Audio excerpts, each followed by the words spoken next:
Hey everyone, welcome back to my channel. Today I wanted to talk about the new movie, F1. If you end up enjoying this video, please consider liking and subscribing. That way maybe one day I can be on a racing team with Brad Pitt. F1 is directed by Joseph Kosinski, whose most notable films are Top Gun Maverick, Tron Legacy, and Oblivion. I'd seen a lot of good reviews for this movie, and the fact that it's from the same director as Top Gun Maverick made me want to go check it out. So without further ado, let's get into the 6 things that make a movie great. 1. The plot. So F1 follows the character of Sonny Hayes, played by Brad Pitt. Sonny was up and coming in the racing world when a horrible accident stopped all that momentum. Now he's just picking up races here and there, and after he wins one, he leaves that team and moves on. But then his friend Ruben comes to him with a tantalizing proposition. Ruben owns a struggling F1 racing team and wants Sonny to come be the lead racer for them. Sonny hesitantly agrees and finds himself racing extremely fast cars alongside the team's rookie Joshua Pierce. Now Sonny and Joshua butt heads a lot. It causes a bunch of drama, who's going to be the number one driver, and all the intensity of the races themselves. And personally, I loved it. Sure, some people will call it tropey, and maybe some people might even say it's predictable, but sometimes that classic storytelling is something that people have been missing for a while. And simply put, this movie did a great job of it. It's intense, it's dramatic, and you're on the edge of your seat for the entire time. I will say there was a bit of cheese near the end of the movie, almost like it was a little uncertain on how it should end. I wasn't completely sold out on it, but it wasn't enough to take away from the whole movie. So for me, plot gets a thumbs up. 2 is family friendliness. F1 is rated PG-13.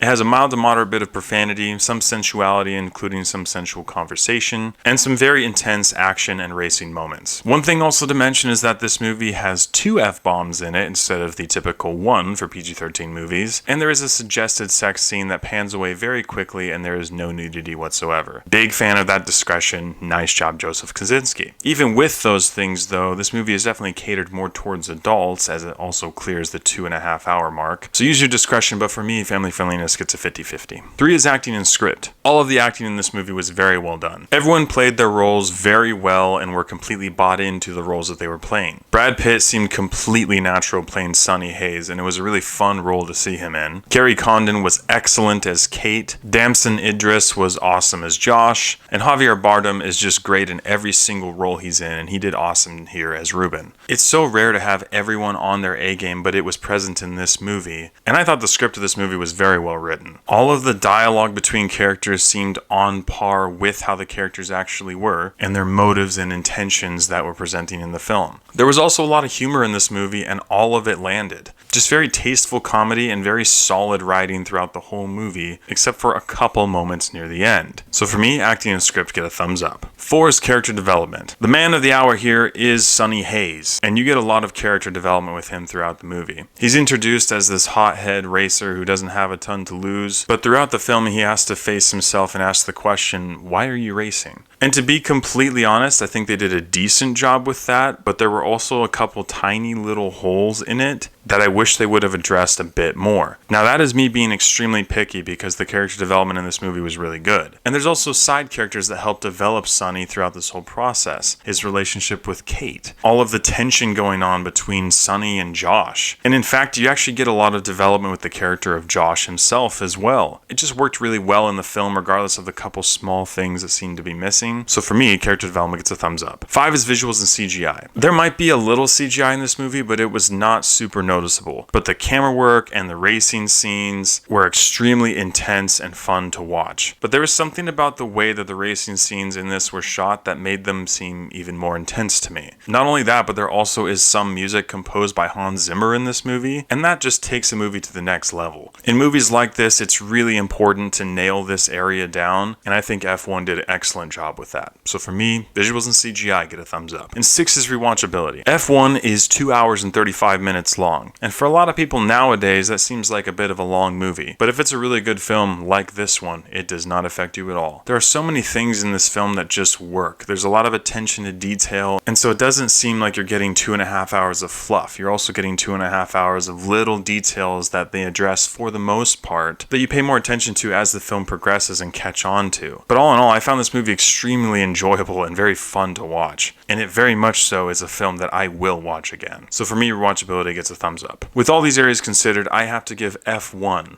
a 9 out of 10. This movie had excellent acting performances, great character development, extremely solid writing with a well-told story, and very intense and well-shot scenes that kept you involved in the movie the whole time. Now there was some cheese, there were some tiny holes in the story that I wish they would have addressed, and the ending was okay, but not the best that I think they could have had. But regardless of that, this movie was fantastic, and in my opinion, hands down, easily is one of the best movies of the year so far. And if you're looking for a solid movie to go watch and enjoy and have fun with in the movie theater, F1 is the movie for you, and I would definitely recommend spending your money to check it out in theaters. Thank you so much for watching. If you've seen F1, please let me know what you thought about it in the comments below. As always, I appreciate your love and support, and I'll catch you guys and gals in the next one.